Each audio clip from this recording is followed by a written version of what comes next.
Yamaha made waves in the Supersport class with its revamped for 2008 YZF R6. By incorporating a variable length intake along with ride-by-wire electronics, Yamaha was able to jump ahead of the technology curve.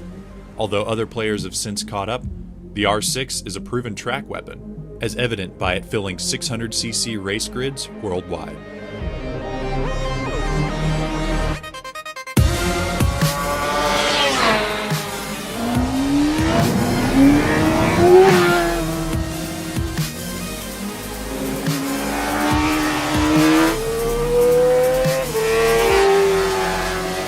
It was the second bike I rode when I was here, and immediately got up to speed on it quickly.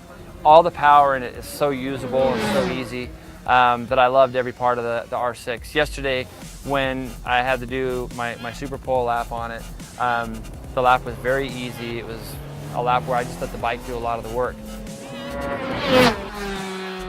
Thing it's so good out of the corners. It just had horsepower. It just felt good. The mapping on the thing, just roll on the throttle. There's a couple times where I was choppy with it, and it still just smooths right out, smooths itself out, and the bike just, it's such a great package.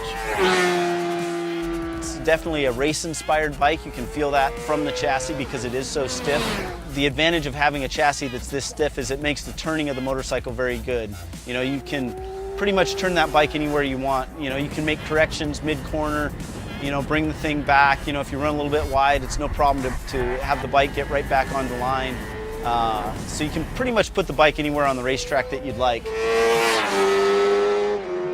I felt like you'd have to ride it at a really aggressive level for it to do something to really excite me. I just couldn't get a good feel for it. You know, especially the big tank too. That big tank is hard for me to move around on.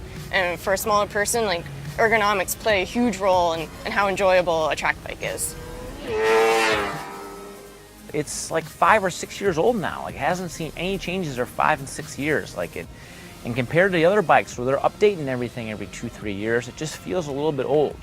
And I'm just really excited for Yamaha to unveil their replacement for that bike. Again, the R6 is not a bad bike by any means, but it is just a little bit long in the tooth as compared to the other motorcycles in this group. The R6 rewards the rider with a more raw and visceral experience than its Japanese-built counterparts. Yet it's still more refined than the competition from Europe.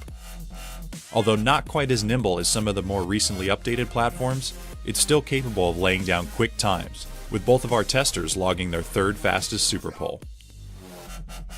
Not bad for a 5-year-old platform, but not quite enough to run at the front in this class.